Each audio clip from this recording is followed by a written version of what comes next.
Seringkali orang Kristen, ketika dia menerima Yesus sebagai Tuhan dan Juru Selamat, sebenarnya janji firman Tuhan gini, sudah pasti dia punya Roh Kudus di dalam hidup dia. Firman Tuhan berkata, tidakkah kamu tahu bahwa tubuhmu adalah bait Allah, bahwa Roh Allah diam di dalam kamu?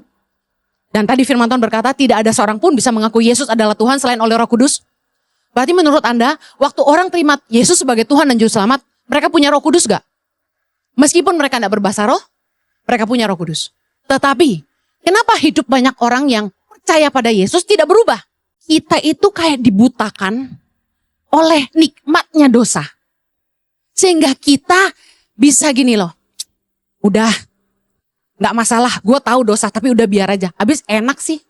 Kita tahu gak dosa sebenarnya? Kita tahu gak yang kita lakukan salah? Tapi kita nutup mata bukan? Why?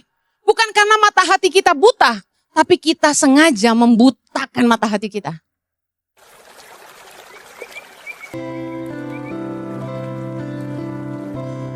Kami serahkan setiap menit-menit ke depan ini dalam pimpinan Roh Kudus. Kami berdoa apa yang terjadi pada hari Pentakosta. Tuhan, ketika Engkau melawat setiap orang-orang percaya, kami merasakannya juga hari ini. Di dalam nama Yesus, penuhi kami dengan Roh Kudus-Mu.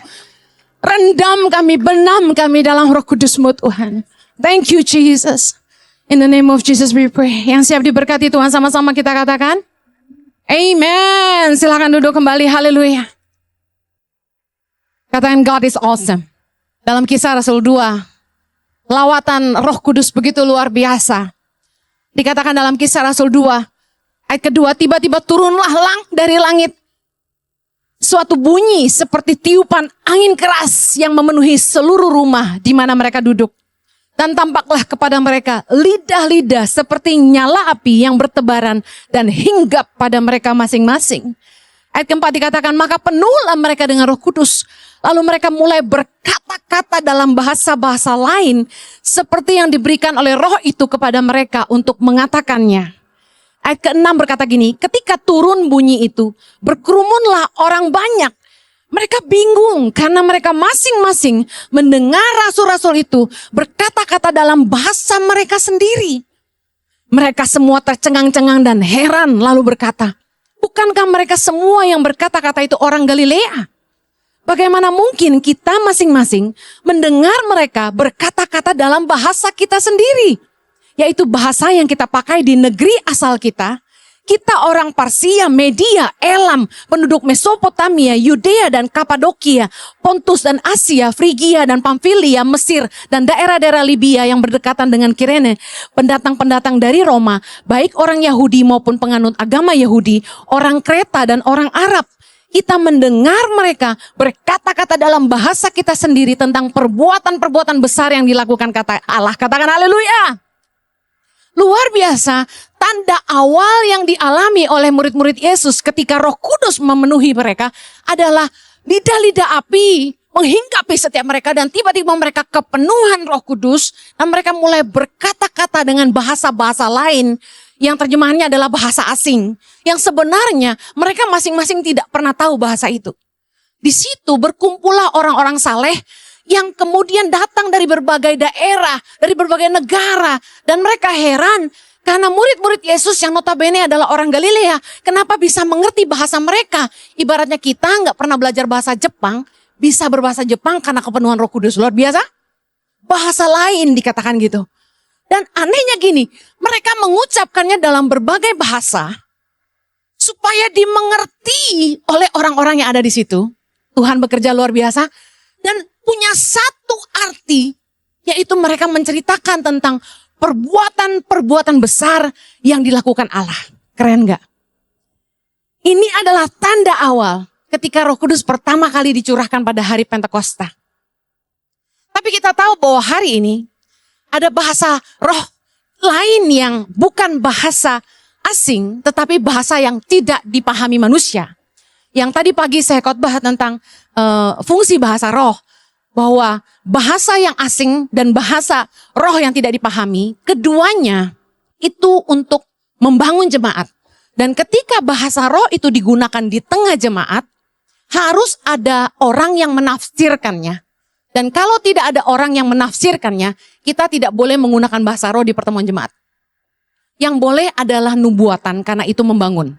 Bahasa roh berfungsi untuk membangun diri sendiri, bukan untuk orang lain.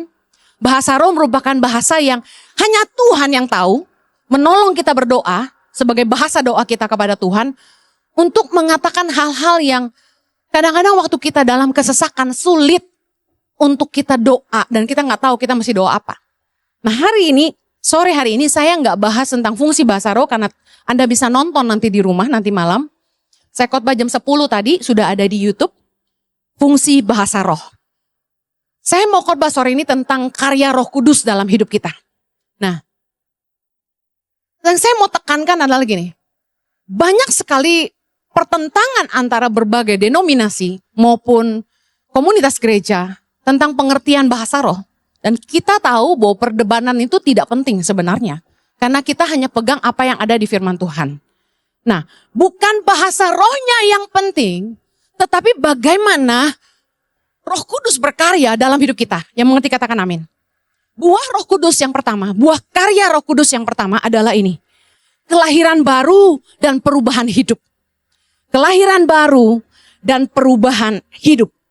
Dikatakan firman Tuhan, ketika Petrus yang penuh dengan pengurapan Roh Kudus bangkit dan berkhotbah dalam Kisah Rasul 2 ayat 14 sampai 36.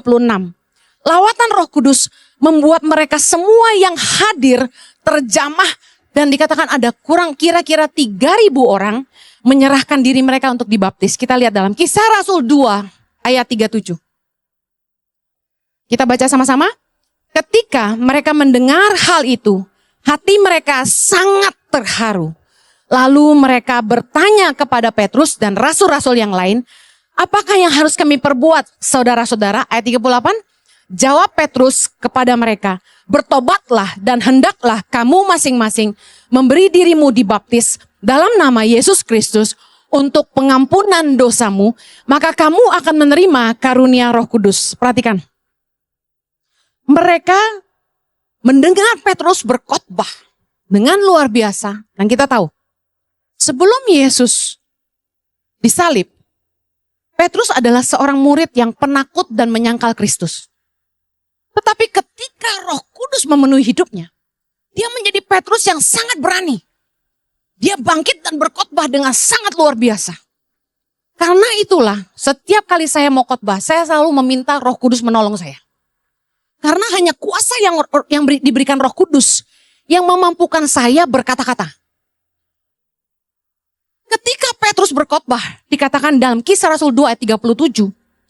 Ketika mereka mendengar hal itu, hati mereka sangat terharu. Bukankah ketika Roh Kudus melawat kita, kita tiba-tiba menangis? Entah kenapa waktu lagi penyembahan, tiba-tiba kita enggak bisa menahan rasa haru di hati kita. Kita nangis. Rupanya saudara tadi yang melihat tarian anak-anak asrama tangan pengharapan, Anda menangis. Saya merasakan pengurapan yang luar biasa waktu mereka menari tadi. Dan saya nangis, gak bisa tahan. Dan dengar baik, rasa haru yang tiba-tiba datang saat kita menyembah Tuhan, merupakan jamahan Roh Kudus. Saya ingat pertama kali saya datang ke gereja, saya bukan orang Kristen. Saya duduk di kursi dan mendengarkan orang-orang menyembah Tuhan dengan sungguh-sungguh. Tiba-tiba saya nangis. Tiba-tiba di kursi itu saya nangis dan saya seperti diingatkan tentang dosa-dosa saya di masa lalu. Karya Roh Kudus yang paling luar biasa menurut saya adalah menginsyafkan manusia akan dosa. Orang-orang yang mendengar, yang dijamah oleh Roh Kudus, ketika mendengarkan khotbah, ketika menyembah Tuhan, mereka ngalami pertobatan, mereka ngalami kelahiran baru. Dan ketika mereka mulai hatinya dilembutkan oleh Roh Kudus, mereka bertanya kepada Petrus, apa yang harus kami lakukan? Yang Petrus katakan gini, bertobatlah dan hendaklah kamu masing-masing memberi dirimu dibaptis dalam nama Yesus Kristus untuk pengampunan dosamu, maka kamu akan menerima karunia Roh Kudus. Hari ini, kalau Anda rindu, hidupmu dipenuhi oleh Roh Kudus, Anda harus bertobat sungguh-sungguh. Anda harus minta ampun sama Tuhan. Anda harus minta darahnya menyucikan hidupmu. Karena rohnya yang kudus hanya bisa berada dalam hidup kita kalau hidup kita kudus. Yang mengerti katakan amin. Ayat 41. Orang-orang yang menerima perkataan itu memberi diri dibaptis. Dan pada hari itu jumlah mereka bertambah kira-kira 3.000 jiwa. Wow. Ini yang kita istilahnya KKR gitu ya. 3.000 jiwa diselamatkan. Orang-orang yang dijamah oleh Roh Kudus instantly mengalami kelahiran baru. Dan mereka bertobat sungguh-sungguh. Saya mau kasih tahu. Orang kalau bisa lahir baru, menerima Yesus sebagai Tuhan, itu adalah karya Roh Kudus. Satu-satunya yang bisa membuat orang bertobat adalah Roh Kudus. Katakan amin. Kalau Anda berdoa buat pasanganmu, Anda berdoa buat anak-anakmu, Anda berdoa buat orang tuamu, Anda berdoa buat bosmu, buat teman-temanmu. Saya kasih tahu, minta Roh Kudus menjamah mereka. Minta Roh Kudus yang melawat hidup mereka. Karena tanpa Roh Kudus tidak ada seorang pun yang bisa berubah hidupnya. Dan tidak ada seorang pun yang bisa mengakui bahwa Yesus adalah Tuhan. 1 Korintus 12 ayat yang ketiga. Kita baca sama-sama. Karena itu aku mau meyakinkan kamu bahwa tidak ada seorang pun yang berkata-kata oleh Roh Allah dapat berkata terkutuklah Yesus. Dan tidak ada seorang pun, baca, yang dapat mengaku Yesus adalah Tuhan selain oleh Roh Kudus. Kita sangat butuh Roh Kudus dalam hidup kita. Amin. Dalam pernikahan kita. Kita butuh Roh Kudus. Hanya Roh Kudus yang bisa melembutkan hati kita dan hati pasangan kita. Hanya Roh Kudus yang bisa menyadarkan manusia akan dosa. Gak ada cara lain. I never found another way. Anda mau cerewet? Anda mau nasehatin anakmu? Anda mau khotbah 1000 kali? Saya kasih tahu, orang datang ke gereja 1000 kali dengar khotbah belum tentu menerima Yesus sebagai Tuhan. Bisa aja dia cuma seneng aja. Dia bilang seneng dengar motivator gitu kan. Gak ada seorang pun yang bisa mengaku Yesus adalah Tuhan selain oleh Roh Kudus. Yohanes 16 ayat 8, Yesus berjanji, dan kalau ia datang, ia akan menginsyafkan dunia akan dosa, kebenaran dan penghakiman.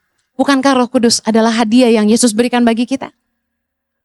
Dia tidak meninggalkan kita sebagai yatim piatu. Waktu dia mau naik ke surga, dia minta kepada Bapa supaya Roh Kudus dicurahkan, supaya Roh Kudus menyertai kita selama-lamanya.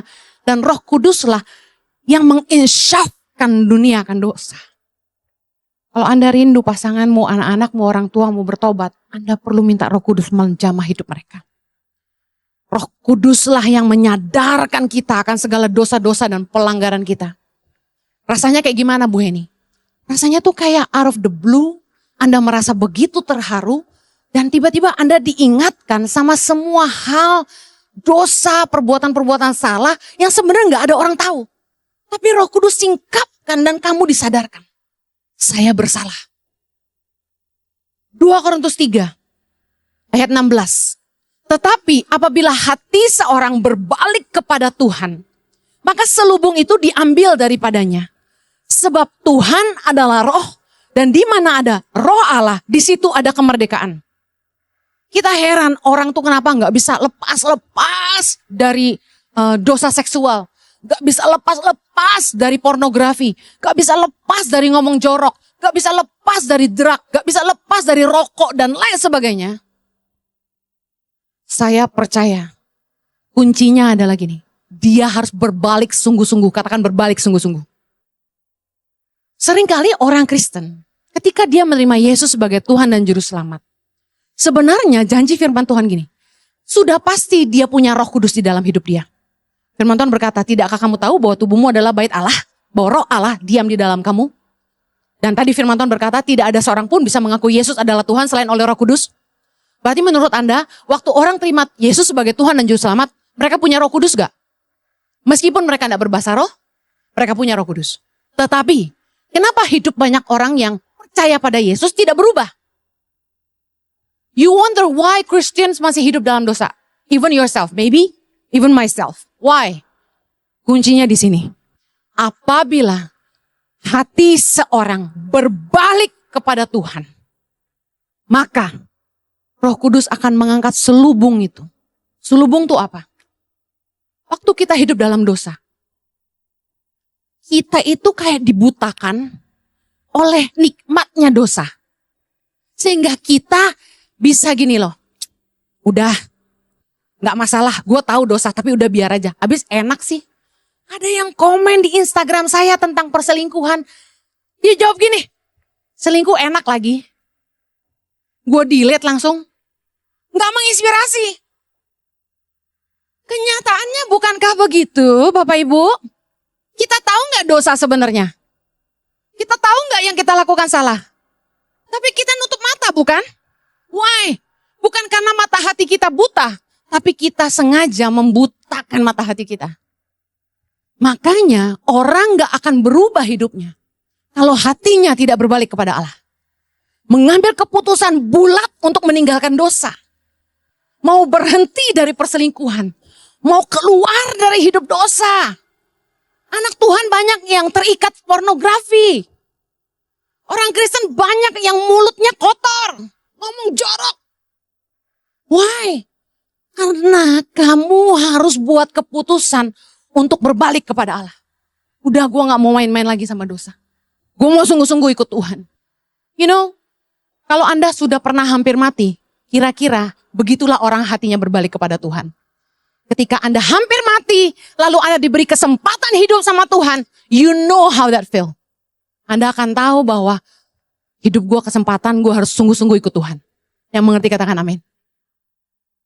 Staf Tangan Pengharapan yang saya cerita di khotbah saya mungkin 2 minggu lalu. Yang sakit di rumah sakit karena malaria. Saya dapat feeling dia udah mau lewat. Saya doa terus minta Tuhan belas kasihan. Kasih dia kesempatan hidup. Saya cecer staf saya. Karena saya gak bisa ngurus dia, saya lagi pergi-pergi, saya bilang, please tolonglah dia, tolonglah dia. Kemudian Tuhan buka jalan, dia hari ini sudah balik ke gereja lagi. Anda gak akan nyangka sakitnya tuh separah apa. Otaknya sampai udah terganggu, rumah sakit yang menangani dia di awal, tuh salah kasih obat sampai dia harus cuci darah. HB-nya udah tinggal 5. Dia udah gak bisa ngomong, diajak ngomong udah gak nyambung. Dia udah kesakitan. Dan saya pikir dia udah mau lewat, badannya udah kuning semua. Dan ternyata penyakit malaria yang paling parah yang dia dapat, dan itu hampir menyerang otaknya. Diajak ngomong udah gak nyambung. Dan hari ini tadi pagi, saya lihat dia datang dan pegang kamera. Kalau Anda perhatikan ada staf kami yang pegang kamera foto-foto, itu dia. Waktu saya lihat dia berdiri di situ pegang kamera, saya udah gak kuat. Saya tahu dia hidup karena Tuhan. Saya tahu dia bisa bangkit karena Tuhan. Amen. Dia bisa sembuh karena Tuhan. Amen. Dan dia ngomong di grup. Dia WA saya, dia bilang, Mama terima kasih. Saya sudah sembuh. Dan saya tahu bahwa ini kesempatan yang Tuhan kasih. Anda harus berbalik kepada Tuhan. Tanpa perlu mengalami Anda hampir mati. Anda tidak perlu tunggu sampai musibah melanda hidupmu. Kamu bangkrut sebangkrut-bangkrutnya. Kamu sakit sesakit-sakitnya. Baru kamu mau tobat dan berhenti. Kamu mau tunggu sampai hartamu habis dan selingkuhanmu meninggalkan kamu. Baru kamu mau sadar dan kembali sama istrimu yang sudah cinta sama kamu sejak kamu masih kere. Anda tidak perlu tunggu musibah, masalah datang baru Anda mau berbalik sama Tuhan. Saya katakan lebih baik bertobat sungguh-sungguh dan berbalik sama Tuhan mumpung punya waktu. Roh Kudus telah menjamah hidup kita. Tapi keputusan untuk berbalik kepada Allah ada pada kita. Karena Roh Kudus hanya bisa bekerja sedalam hatimu mau mengasihi Allah. Dikatakan di mana ada roh Allah, di situ ada kemerdekaan. Dia akan memampukanmu untuk menang dari dosa.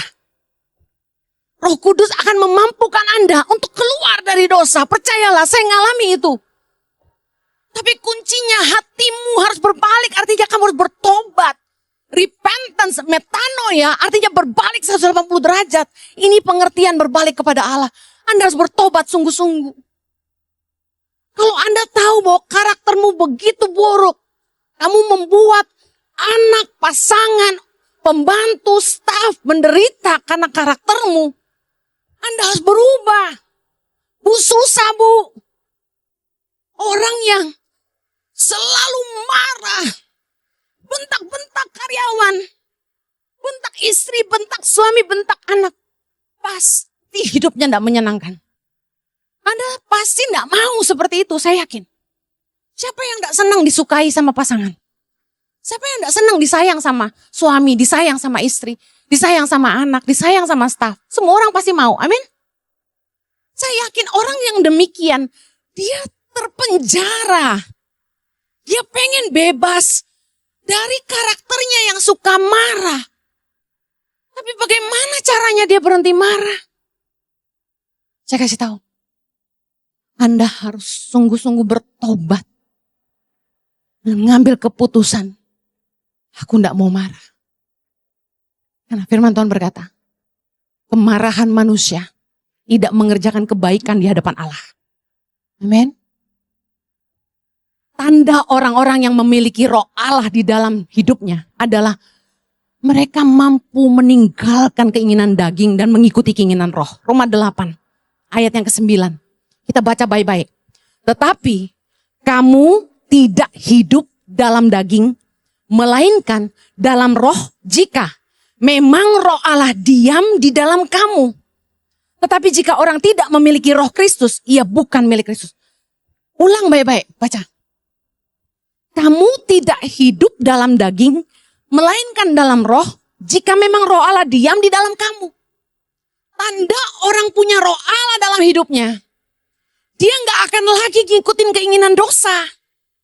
Karena roh Allah di dalam kita, yang akan terus membuat kita, menemplak kita, menyadarkan kita, it's wrong, berhenti, ini salah, kamu harus bertobat. Kita harus bersyukur kalau Tuhan kasih Roh Kudus dalam hati kita. Karena dialah yang menyelamatkan kita dari maut. Tanpa Roh Kudus mengingatkan kita akan janji Kristus bagi kita bahwa ada keselamatan kekal bagi orang-orang yang percaya kepadanya. Roh Kuduslah yang menolong kita supaya hidup kita ini tidak binasa dan sia-sia. Jangan tolak suaranya. Kalau kamu sungguh-sungguh punya roh Allah, kamu tidak ikuti keinginan dagingmu. Kamu ikuti keinginan roh. Tanda orang yang sudah tidak punya roh Allah dalam hidupnya. Ada yang berkata gini, ngawur Ibu Heni ini pengajarannya. Siapa bilang Roh Kudus bisa meninggalkan kita? Tidak baca kisah Saul.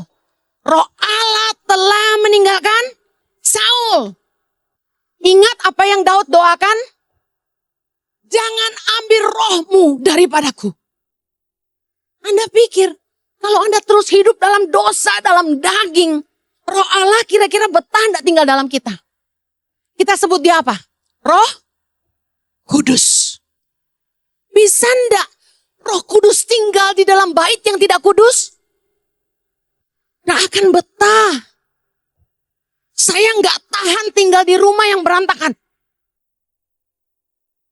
Kayak kapal pecah.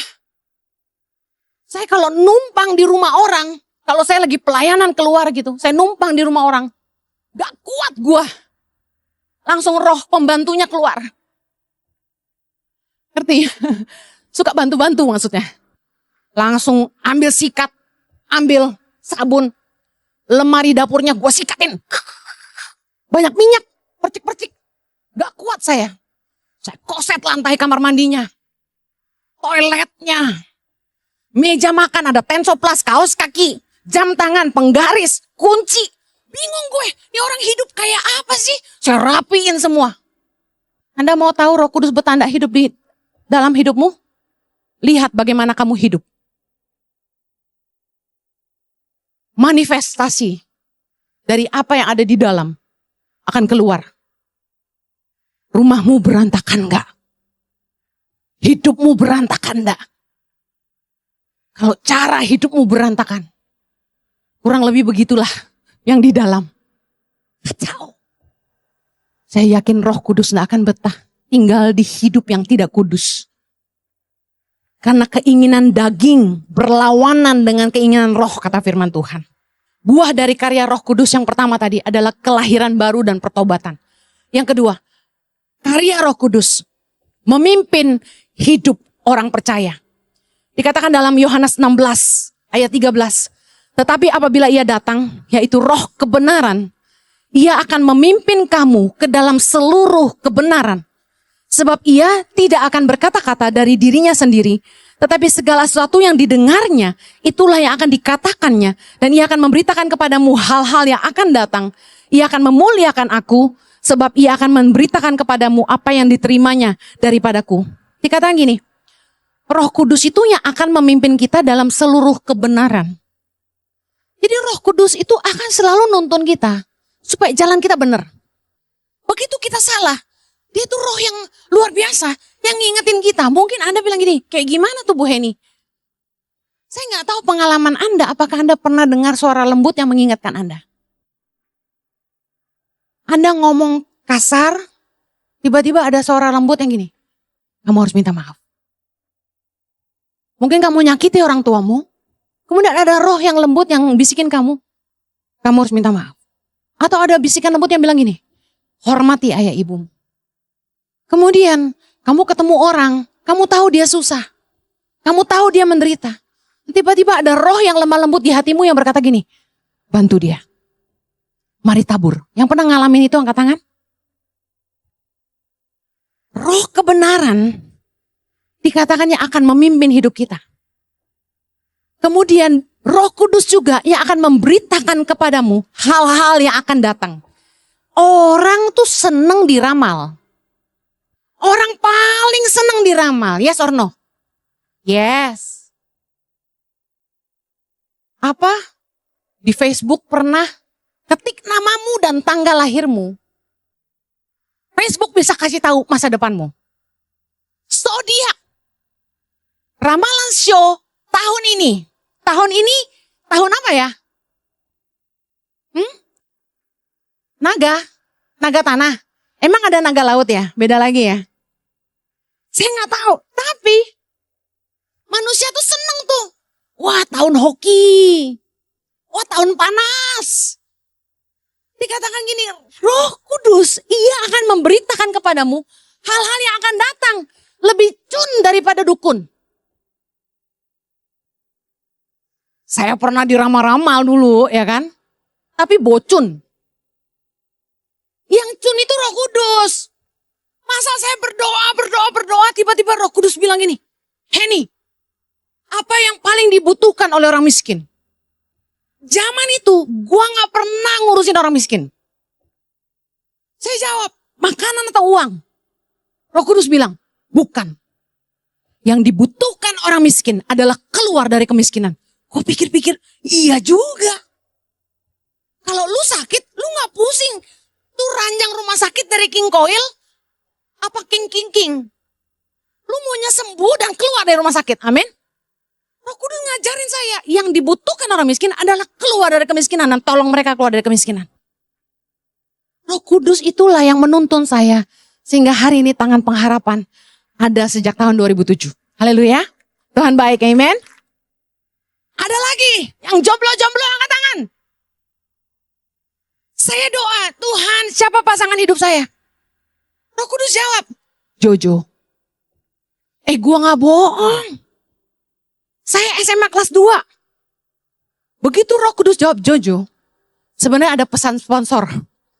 Saya ngomong sekarang. Roh Kudus bilang ini, tapi kamu gak boleh pacaran sekarang. Nah, kalau kamu pacaran sekarang, kamu akan jatuh. Saya kelas 2 SMA. Tapi Jojo terlalu hot.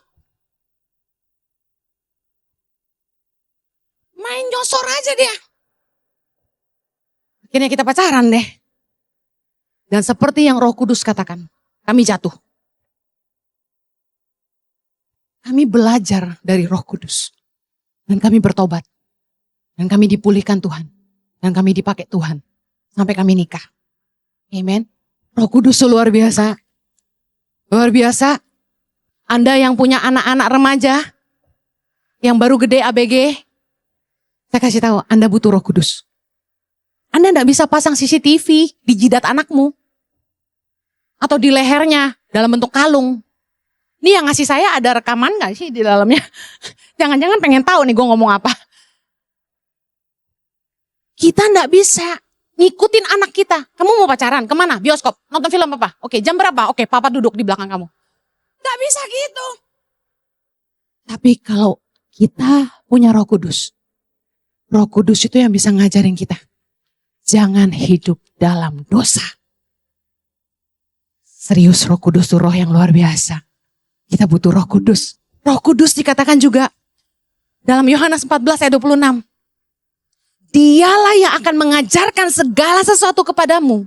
Dan akan mengingatkan kamu akan semua yang telah kukatakan kepadamu. Keren. Roh Kudus itu yang sering kasih rema dalam hidup kita. Apa itu rema? Tiba-tiba dalam satu kejadian, kita diingatkan firman Tuhan. Kita diingatkan sama apa yang Yesus pernah katakan dalam Alkitab. Roh Kudus benar-benar ngingetin kita, luar biasa banget, tau gak sih? Rupanya Anda yang pernah ngalamin gitu. Roh Kudus itu keren banget. Kita disakiti orang, kita pengen balas. Oh, satu kali. Saya dijahatin orang. Sejahat-jahatnya. Saya sedih, saya nangis, saya down. Sampai gemetar. Saya nyembah Tuhan. Saya main keyboard, saya nyembah Tuhan. Tiba-tiba Roh Kudus bilang ini. Jangan mengharapkan musuhmu jatuh. Jangan beria-ria kalau dia terperosok. Supaya Tuhan tidak melihatnya dan menganggapnya jahat. Ternyata Roh Kudus ingetin saya firman Tuhan. Padahal saya gak hafal ayat itu. Begitu saya cari di Alkitab saya nemu. Roh Kudus ingetin saya kalau orang jahat sama kita. Kita gak boleh ngutuk dia. Kita harus memberkati musuh. Berdoa buat orang yang mengutuk kita. Nah, saya bersyukur. Saya udah pernah kesaksian ini. Bagaimana Tuhan mempromosi saya di depan orang-orang yang merendahkan saya. Saya bersyukur. Saya gak pernah ngutuk mereka. Sehingga ketika saya ketemu mereka lagi. Hati saya bersih. Amen. Roh Kudus itu bisa berbicara sama kita dan mengarahkan langkah kita. Anda mau bisnis, Anda mau kerjasama, Anda mau nikah, Anda mau apapun dalam hidupmu, Anda mau ke kanan atau mau ke kiri. Saya kasih tahu, Roh Kudus itu bisa mimpin langkah kita. Dalam Kisah Rasul 13 ayat yang keempat, oleh karena disuruh Roh Kudus, Barnabas dan Saulus berangkat ke Seleukia dan dari situ mereka berlayar ke Siprus. Kisah Rasul 16 ayat 6, mereka melintasi tanah Frigia dan tanah Galatia karena Roh Kudus mencegah mereka untuk memberitakan Injil di Asia. Jadi keren banget hidupnya Rasul Paulus, bagaimana dia dipimpin oleh Roh Kudus kemanapun dia harus pergi. Saya sama suami saya ngalamin. Saya itu punya satu komitmen, malam tahun baru harus di kaki Tuhan. Suami saya ngajak saya lihat kembang api. Waktu kami pelayanan di Amsterdam. Saya lupa tahun berapa. Saya bilang sama suami saya, enggak. Lu lihat aja kembang api. Gue udah biasa lihat kembang api. Saya mau doa. Karena tiap tahun baru saya enggak pernah ngapa-ngapain. Saya selalu berdoa. Saya sangat percaya tuntunan Tuhan paling penting. Apakah tuntunan Tuhan paling penting dalam hidupmu? Jangan pernah bikin kesepakatan, jangan pernah melangkah sebelum kamu dapat sesuatu dari Tuhan. Belajar seperti Musa yang berkata, jangan suruh kami pergi dari sini kalau engkau tidak menyertai kami. Saya bisa ngerjain tangan pengharapan dari tahun 2007 sampai hari ini. Dan setiap tahun saya tahu persis harus bikin apa. Harus bikin apa? Karena apa? Karena Roh Kudus yang menuntun saya. Suatu hari, tahun 2013, saya diberi kerinduan sama Tuhan untuk punya pelayanan kesehatan gratis di pedalaman NTT. Saya doa, tiba-tiba ada orang telepon saya. Bu Heni, lagi butuh apa? Terus saya bilang gini, saya lagi mau bikin mobile klinik di NTT. Tiba-tiba dia bilang gini, pakai apa bikinnya? Saya bilang pakai truk. Jadi kalau Tuhan tuh kasih visi ke saya tuh langsung bisa ngebayangin apa gitu. Dia bilang, ya udah ibu beli aja, nanti saya yang bayar. Begitu Roh Kudus pimpin, langsung ada orang yang support. Satu lagi. 2016 awal. Ketika Desember 2015, Roh Kudus bilang ini sama saya. Bangun asrama di Merauke. Fokus bangun Papua. Tiba-tiba ada teman saya, telepon saya gini. Lu ada project apa di Papua? Gue ada bisnis di Papua, dia bilang gue mau support Papua. Saya kaget. Saya bilang saya mau bangun asrama buat anak-anak pedalaman Papua. Gak lama dia transfer uang, saya bangun. Dapat lagi visi, bangun sekolah pertanian di Kupang, di NTT. Buat melatih masyarakat pedalaman supaya mereka ngerti bagaimana nanam di tanah yang kurang air. Saya baru punya visi begitu dari Roh Kudus. Tiba-tiba teman saya telepon lagi. Gue ada dana nih dari gereja. Pengen nabur misi ke Indonesia. Lu mau bikin apa di NTT? Kita bilang, kita mau bangun sekolah pertanian. Tiba-tiba dananya ada. Roh Kudus tuh pimpin dengan luar biasa banget. Sampai saya amazed bagaimana tangan pengharapan ada hari ini. Kalau Anda tanya saya, gue nih dapat duit dari mana? Semua orang nanyanya sama, heran. Duit mulu yang ditanya. Nyumbang gak pertanyaannya? Beli tuh batik tangan pengharapan. Tiap kali orang tanya, saya selalu jawab yang sama. Gua kagak tahu. Karena Tuhan yang menyediakan semuanya. Amen. Pimpinan Roh Kudus dalam hidup kita. Kalau Anda doa dan tanya Roh Kudus, apa yang kita rasakan untuk yakin bahwa ini dari Tuhan? Pimpinan Roh Kudus dinyatakan dalam damai sejahtera dan sukacita. Roma 14 ayat 17. Sebab kerajaan Allah bukanlah soal makanan dan minuman, tetapi soal kebenaran, damai sejahtera, dan sukacita oleh Roh Kudus. Kalau Anda berdoa dan minta pimpinan Roh Kudus, 3 hal ini penting. Pastikan yang kamu mau kerjakan dalam kebenaran, katakan kebenaran. Yang kedua, Roh Kudus pasti memberi damai sejahtera, katakan damai sejahtera. Dan Tuhan Roh Kudus pasti memberikan sukacita, katakan sukacita. Karya Roh Kudus dalam hidup kita luar biasa. Membuat kita bertobat, mengubah hidup kita, membuat kita menang atas dosa, mengingatkan kita akan kebenaran, mengingatkan kita akan firman Tuhan, menasehati kita. Bahkan Roh Kudus yang menunjukkan kepada kita langkah kita ke depan. Rancangan Tuhan bagi kita di masa depan. Dan Roh Kudus juga yang memberikan peneguhan berupa damai sejahtera dan sukacita. Sadarilah Anda punya Roh Allah dalam hidupmu. Yuk pegang dadamu dan bilang gini, Roh Allah diam dalam hatiku. Pejamkan matamu. Nikmati kehadirannya. Hargai kehadirannya. Mungkin kamu tidak hargai selama ini ada Roh Allah yang diam dalam hidupmu. Mungkin kamu tidak jaga hatimu, tidak jaga hidupmu. Padahal ada Dia di situ. Mungkin Anda tidak pernah ajak Dia bicara. Mungkin bahkan Anda tidak pernah nanya pendapatnya. Anda tidak minta pimpinannya. Padahal Dia penasehat ajaib. Dia sahabat yang setia. Dialah yang akan menemani kita sampai selama-lamanya. Katakan terima kasih Roh Kudus.